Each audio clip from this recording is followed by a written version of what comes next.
4 آیتیں 6 آیتیں 8 آیتیں. فرمایا یا ایھا الناس قد جاءتکم موعظۃ من ربکم وشفاء لما فی الصدور وہدی ورحمۃ للمؤمنین قل بفضل اللہ وبرحمتہ فلذلک فلیفرحوا هو خیر مما یجمعون. اے لوگوں، تمہارے پاس آ گئی ہے نصیحت، موعظت تمہارے رب کی طرف سے. وہ صرف موعظت نہیں ہے، سینوں کے اندر جو روگ ہیں، جو امراض ہیں، ان کا علاج بھی ہے، شفا بھی ہے. شفاء لما فی الصدور. تیسرے درجے میں وہ ہدایت ہے، وہ بتاتی ہے کدھر جاؤ کدھر نہ جاؤ. جیسے آپ نے دیکھا ہوگا پہاڑی راستوں پر قدم قدم کے اوپر کوشن ہوتا ہے، یہاں سپیڈ کم کر لو ورنہ تم کسی کھائی میں جا گرو گے. تو یہ ہدایت کیا ہے؟ دیکھو ادھر مت جانا، ادھر جاؤ. اگر ادھر جاؤ گے تمہارا سارا معاملہ تلپٹ ہو جائے گا. یہ ہے ہدایت. اور جو چیز دنیا میں ہدایت ہے وہ آخرت میں رحمت ہے. ہدی ورحمۃ للمؤمنین. اب میں چاہتا ہوں ان 4 الفاظ میں جو ربط ہے اسے سمجھیں.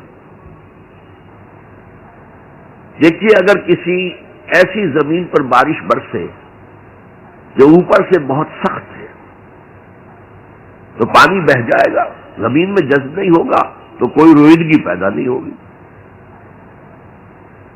اگر دل سخت ہیں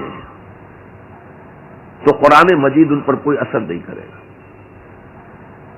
اس کے لیے سب سے پہلے موعظہ کی ضرورت ہے، واعظ کی ضرورت ہے، نصیحت کی ضرورت ہے تاکہ دل نرم پڑ جائے. انسانی دل جب سخت ہوتے ہیں تو ان کی سختی چٹانوں سے زیادہ ہوتی ہے. سورہ بقرہ میں فرمایا ثم قست قلوبکم فہی کالحجارۃ او اشد قسوہ. یہودیوں سے خطاب ہے. ثم قست قلوبکم من بعد ذلک فہی کالحجارۃ او اشد قسوہ. اے بنی اسرائیل، تمہارے اس طرز عمل کے نتیجے میں تمہارے دل سخت ہو گئے اور اب وہ پتھروں سے زیادہ سخت ہیں. لہذا سب سے پہلے ضرورت کیا ہے؟ دل کی زمین کو نرم کیا جائے، اس میں ہل چلایا جائے. یہ کام ہے موعظہ کا، واعظ کا، نصیحت کا. ہمارے معاشرے میں کسی زمانے میں واعظ کا بڑا رواج تھا. آج کل یہ چیز ختم ہو گئی ہے.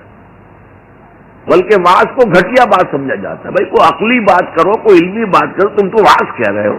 گویا کہ واعظ گھٹیا چیز ہے. نہیں، واعظ سے دل میں رقت پیدا ہوتی ہے، نرمی پیدا ہوتی ہے. تو قرآن مجید ہی سب سے بڑا موعظہ ہے.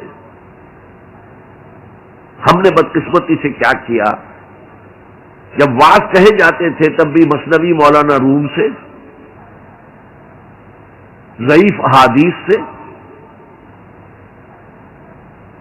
واعظ دستاں زنو افسانہ بند.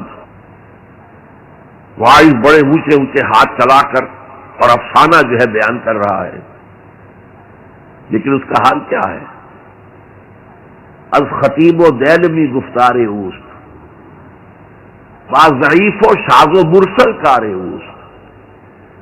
وہ خطیب بغدادی یا دیلمی کی جو احادیث ہیں، جو سب سے گھٹیا درجے کی کتاب حدیث کی، سب سے کم تر درجے کی کتاب حدیث کی، ضعیف کتابوں کے یوں سمجھیے کہ بہت بڑے مجموعے، وہاں سے وہ حدیثیں لا رہا ہے.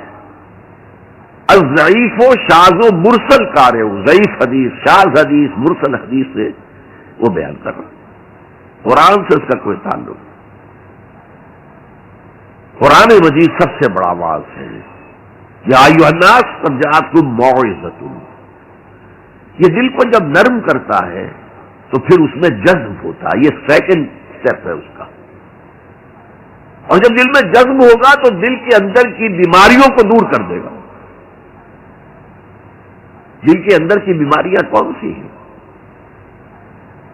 تھرومبوسس نہیں، جائزہ نہیں، وہ اور ہے. وہ دل کی بیماریاں جن کے لیے قرآن شفا ہے، وہ ہے تکبر، حسد، حب مال، حب دنیا، حب جاہ، حب شہرت۔ یہ ہیں وہ چیزیں کہ جو اصل ہیں، جو دل کے امراض ہیں، ان سب کو جڑ سے نکال کر پھینک دے گا قرآن حکیم۔ یا ایھا الناس قد جاءتکم موعظۃ من ربکم وشفاء لما فی الصدور، وہ ہدن، اور وہ ہدایت ہے، انفرادی زندگی کے لیے بھی ہدایت ہے، اجتماعی زندگی کے لیے بھی ہدایت ہے۔ کبھی اگر سورہ فاتحہ پر آپ غور کریں جو ہماری نماز کا جزو لازم ہے، تو ہم پہلے کہتے ہیں الحمدللہ رب العالمین الرحمن الرحیم مالک یوم الدین ایاک نعبد و ایاک نستعین۔ یہ ہدایت تو ہمیں پہلے ہی ملی ہوئی ہے۔ پھر جو ہم کہتے ہیں اہدنا الصراط المستقیم، اللہ کو ہم نے پہچان لیا، اسے رب العالمین مان لیا، اسے رحمان مان لیا، اسے رحیم مان لیا، اسے روز جزا کا حاکم مطلق مان لیا، تو اب کون سی ہدایت رہ گئی؟ ہدایت تو آ گئی۔ اب اصل ہدایت جو درکار ہے وہ ہے جو ریلیونٹ ہے آج کے دور میں، جو اجتماعی نظام ہے انسانوں کا، اس کے لیے انسان بالکل بے بس، اس کی عقل جو ہے اجتماعی نظام عدل قائم نہیں کر سکتی۔ انفرادی طور پر نیکی اور بدی کا علم میرے اور آپ کے نفس کے اندر ودیعت شدہ ہے، وَنَفْسٍ وَمَا سَوَّاهَا فَأَلْهَمَهَا فُجُورَهَا وَتَقْوَاهَا، یہ موجود ہے۔ لیکن یہ کہ معاشرتی نظام میں عورت اور مرد کے درمیان کیا توازن ہو، ان کے حقوق و فرائض کا توازن، دنیا میں کیا ہوتا رہا ہے اور ہو رہا ہے آج بھی۔ یا عورت جوتی کی نوک کے برابر ہے، کوئی اس کی حیثیت نہیں، بھیڑ بکری کی طرح ملکیت ہے، اس کے کوئی حقوق نہیں، اور یا عورت کلوپیٹرا بن کر پورے ملک کی قسمت کا بیڑا غرق کرتی ہے، انسانوں کے شانہ بشانہ ہو کر وہ در حقیقت خاندانی نظام کو برباد کرتی ہے۔ ان دونوں کے درمیان توازن کیسے قائم کیا جائے؟ اب آپ سوچئے، تجزیہ کیجئے۔ اگر مرد سوچے گا، نظام بنائے گا، تو وہ اپنے احساسات سے تو واقف ہے، عورت کے احساسات و جذبات سے تو واقف نہیں ہے۔ عورت نظام بنائے گی تو وہ اپنے احساس و جذبات سے واقف ہے، وہ مرد کے احساسات و جذبات سے واقف نہیں۔ یہ عادلانہ نظام وہی ہستی دے سکتی ہے جس نے مرد کو بھی پیدا کیا، عورت کو بھی پیدا کیا۔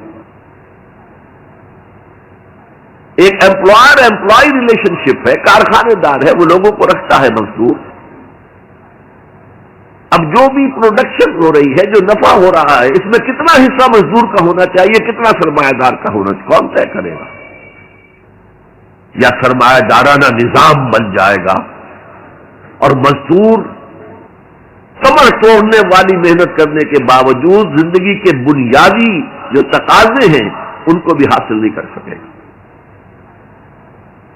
میں نے آپ کے بمبئی شہر میں جو اس وقت دیکھا ہے، یہ جو چھوٹے چھوٹے خانے بنے ہوئے کبوتروں کے سے جن میں انسان رہ رہے ہیں اور پوری زندگی ان میں گزارتے ہیں، یہ انسان، جبکہ اونچے اونچے محل موجود ہیں، بڑی بڑی عمارتیں موجود ہیں، ایکڑوں پر پھیلی ہوئی کوٹھیاں موجود ہیں، یہ ہے ننگا کیپٹلسٹک نظام، ننگا اوریاں۔